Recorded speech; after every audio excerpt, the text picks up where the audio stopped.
নমস্কার, আমার নাম হারান দাস। আমি একজন ইন্স্যুরেন্স অ্যাডভাইজার।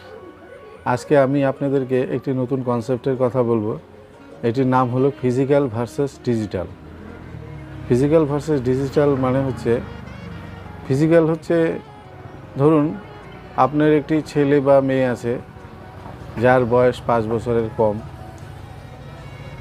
এবং সেই ছেলে বা মেয়েকে আপনি মানুষ করবেন, লেখাপড়া শেখাবেন এবং তাদের একটি ভালো জায়গায় পৌঁছে দিবেন, এবং এর জন্য আপনার যথাসাধ্য চেষ্টা করবেন আর কি, যাতে ওরা জীবনের একটা ভালো জায়গায় পৌঁছে যায়, পৌঁছেই মানুষ হয় এবং আপনাদের ফ্যামিলির মুখ উজ্জ্বল করে, আপনাদের নাম রোশন করে, এটাই আপনি চাবেন আর কি।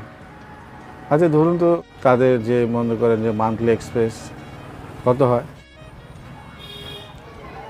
একটা ছেলে মেয়েকে বর্তমান যুগে ধরুন আপনি যদি ঠিক মতন মানুষ করতে চান তাহলে তার পিছনে মান্থলি কত খরচা হতে পারে? ঠিকই বলেছেন, 5,000 টাকা বা তারও বেশি। আমি যদি 3,000 টাকাও যদি ধরি, মান্থলি 3,000 টাকা, তাহলে পরে 3,000 টাকা মান্থলি হিসাবে আপনি বছরে কত খরচা করতেছেন? 3 × 36,000 টাকা। এই 36,000 টাকা এক বছরের খরচা, এবং এটা আস্তে আস্তে আস্তে আস্তে বৃদ্ধি পাবে, এবং একটা সময় তারপর ধরুন প্রাইমারি স্কুল, হাই স্কুল, তারপরে হায়ার সেকেন্ডারি, তারপরে কলেজ এবং তারপরে ইউনিভার্সিটি, এই করে করে ধরুন আপনি প্রায় 20-22 বছর পর্যন্ত তাকে মানুষ করে তুলবেন, এবং দেখবেন তার পিছনে আপনি মোটামুটি ধরেন 20 থেকে 25 লক্ষ টাকা খরচা করে ফেলেছেন। এবং তারপরে গিয়ে সে কি করবে না করবে সেটা কিন্তু পরের কথা আর কি।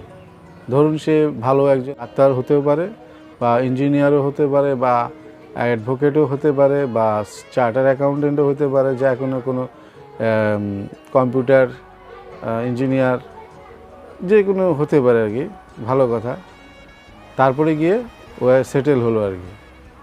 তারপরে ধরুন ও বিয়ে শাদী করলো, ওর মতন সংসার হলো এবং ওর মতন উনি সেটেল হয়ে গেল। আচ্ছা, তখন আপনার বয়স হবে কত? তখন আপনার বয়স হবে 55, 50 বা 60।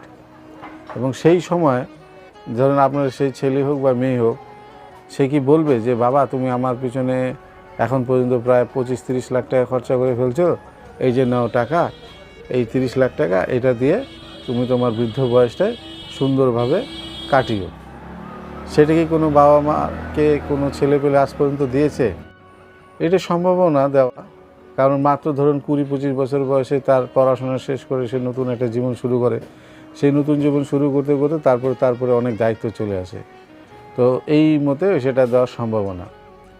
তো এটা গেল আপনার ফিজিক্যাল ছেলে, এর পিছনে আপনি 25-30 লাখ টাকা খরচা করছেন। আমি বলি ঠিক এরকমভাবেই আপনি একটা ডিজিটাল ছেলে জন্ম দিবেন।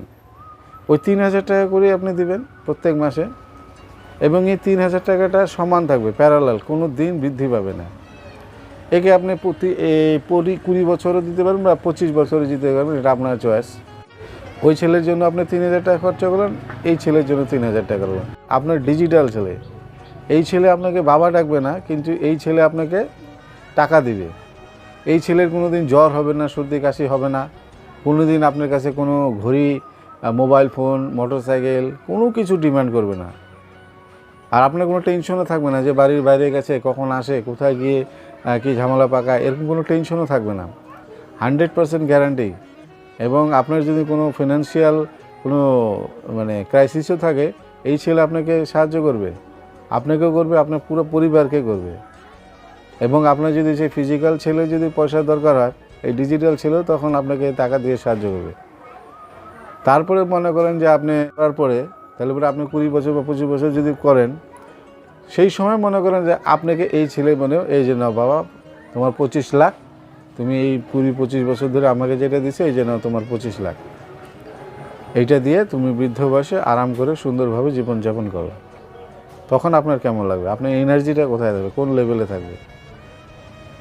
নিশ্চয়ই একটা আলাদা এনার্জি থাকবে এবং মনে খুশি থাকবে যে আপনি ওই ছেলেটাকেও মানুষ করছেন এবং নিজের জন্য একটা ডিজিটাল ছেলে তৈরি করছেন। এই ডিজিটাল ছেলে হচ্ছে আপনার তৈরি করা ছেলে আপনার বৃদ্ধ বয়সের জন্য, এবং 100% গ্যারান্টি যে ও আপনাকে দেখবেই দেখবে। এইটাই হলো আপনার ফিজিক্যাল ভার্সেস ডিজিটাল ছেলে। একবার চিন্তা করে ভাববেন, যদি কোনো কিছু না করে থাকেন আপনার জন্য, তাহলে আজই আপনি একটা ছেলে জন্ম দিন। এই ছেলের হচ্ছে ডিজিটাল ছেলে। এই ছেলে কিচ্ছু যাবে না, শুধু মাসে 3,000 5,000 আপনার যেরকম ক্যাপাসিটি অনুযায়ী করুন, দেখবেন ঠিক টাইম মতন আপনি পেয়ে যাবেন, এবং বৃদ্ধ বয়সে এটা আপনার লাঠির কাজ করবে। ভালো থাকবেন। আশা করি আমি একটু বোঝাতে পেরেছি। ধন্যবাদ।